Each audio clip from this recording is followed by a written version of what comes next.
100 मीटरवर तुमच्याकडे चिकनचं दुकान आहे, 60 रुपये 50 रुपयांनी तुम्हाला बिर्याणी मिळते आणि ती बिर्याणी खायला आमची मुलं जात आहेत. आज खडकीमधली परिस्थिती इतकी वाईट आहे की तिथल्या महिलांनी मला सांगितलं की आपली जी तरुण मुलं आहेत ती बिर्याणी खात आहेत आणि शारीरिक दृष्ट्या ते कमकुवत होत चाललेले. तुम्हाला माझा म्हणण्याचा अर्थ कळला असेल. याच्या मागचा एकच हेतू आहे की या देशामध्ये हिंदू आता राहता कामा नये. मग ते येन प्रकारे ते संपले पाहिजे. बीड असेल किंवा तो भाग असेल त्या भागामध्ये मध्यंतरी बातम्या येत होत्या की महिला ज्यावेळेस डिलिव्हरीला जात होत्या त्यावेळेस त्यांची पिशवी काढून टाकली जायची. मेडिकल जिहाद. त्या हिंदू स्त्रीने परत कोणाला जन्म देता कामा नये. हे आमच्याच आजूबाजूला घडतंय आणि आम्हाला काय पडले? सकाळी चहा बनवायचा, नाश्ता करायचा, जेवण करायचं, नोकरीला असेल तर जायचं, संध्याकाळी 5 वाजता यायचं, पदर खोचायचा, चहा बनवायचा, हुश म्हणायचं, संध्याकाळी कणिक मळून ठेवायची, कुकर लावून ठेवायचा, घरातले सांगतील ती भाजीची तयारी करायची, एकदाचा तो टीव्ही लावायचा आणि एका नवऱ्याची. प्रभू श्रीरामांना मानताय ना तुम्ही? डोळ्यात पाणी आलं होतं ना.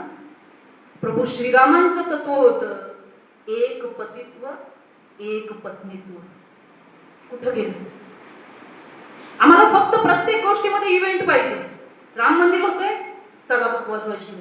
कुठं म्युझिक लागले, नाचायला चला. आम्हाला आमचा धर्म कळला नाही. आम्ही आमचा धर्म हा सीमित करून ठेवलाय इव्हेंट पुरता. धर्म हा इव्हेंट नाहीये.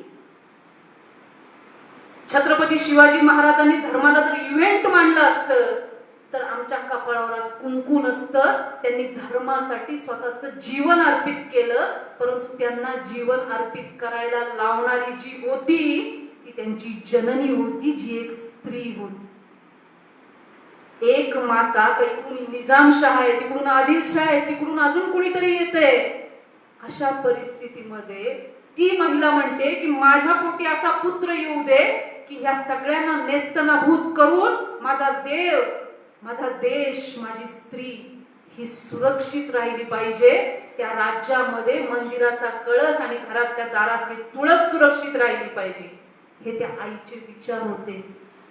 आज आमची आई मुलीचं मेकअप करते आणि तिला म्हणते वा आज तू ना माधुरी दीक्षित सारखी दिसते, आज तू ना दीपिका पदुकोण सारखी दिसते.